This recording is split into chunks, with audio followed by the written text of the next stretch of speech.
Welcome back into the tutorial series for ANSYS.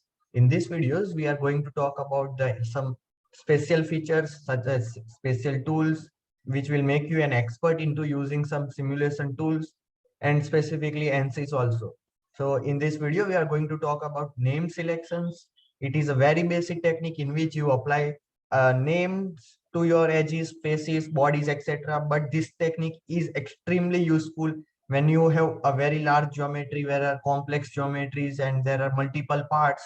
You want to apply multiple boundary conditions or have manual mesh control. At that position you will realize that this simple technique of name selection comes very handy. It is one of the best time saving trick which I have figured out till now. And so let's start into it. The first thing is how to add a name selection. So I'll take you to the ANSYS workbench and show you the procedure over there. So when it's available in your modeling subspace. So when you open it, you will have a mechanical workbench, mechanical interface. And how can you have it? So I have already made one selection, but let's start the process from start itself. So when I right click over here, I have an option to go for name selection. Otherwise, if I go into my model tree and right click over there, I also get an option for name selection on there. Additionally, when I go to home and name selection window is appearing over here, which is this. So there are multiple ways you find name selection opportunities. So in your model also, when you go to model, the right click and name selection should appear. In model over here, the top panel, the name selection is available on the top panel also. So when I click over here, they'll first ask me to, I'll ask you to focus on details tab. So they'll ask me the scoping method and the geometry. So on what part, on what face, edge, vertex, I want to apply the name selection. So let's start with a part. So I'll use this part and apply it over here. And then they'll ask me to rename it. So I can go over here and rename it. So F2, which is the general shortcut for Windows Explorer, that also works over here. So you can click F2 and just write it as quarter 1. Similarly, I can apply name selection to all the 4 quarters.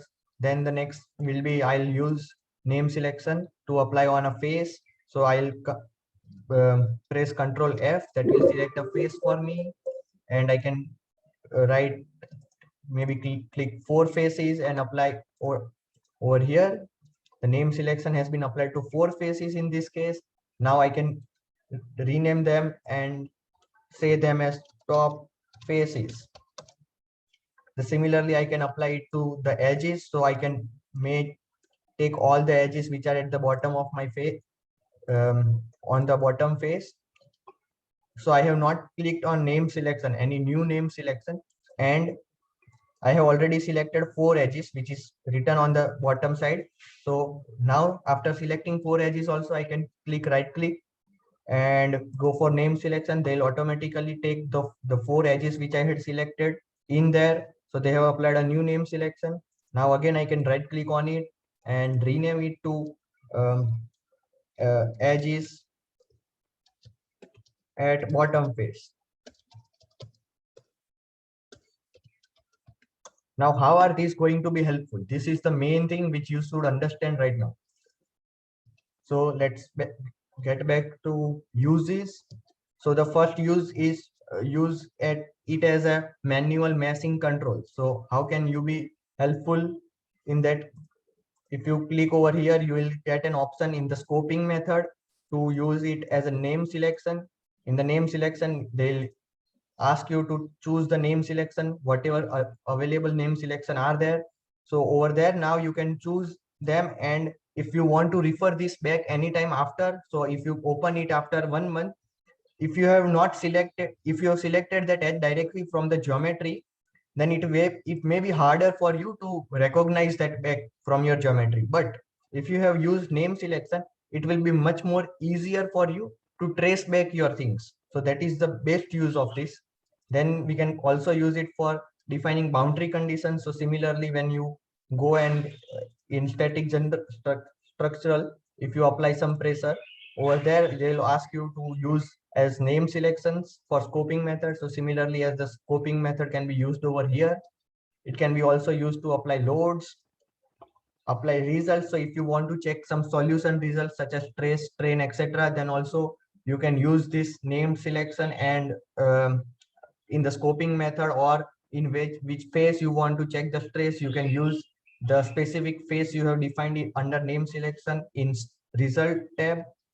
And the last thing is using it for parameterization. So it is the best use of ANSYS, again I'll say.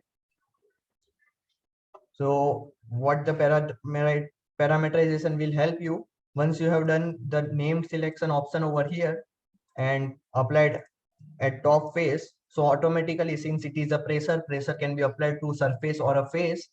In under the name selection category, they have only given me an option to select some face. They are not giving an option to select a body, though I have a body that is quarter one or an edge.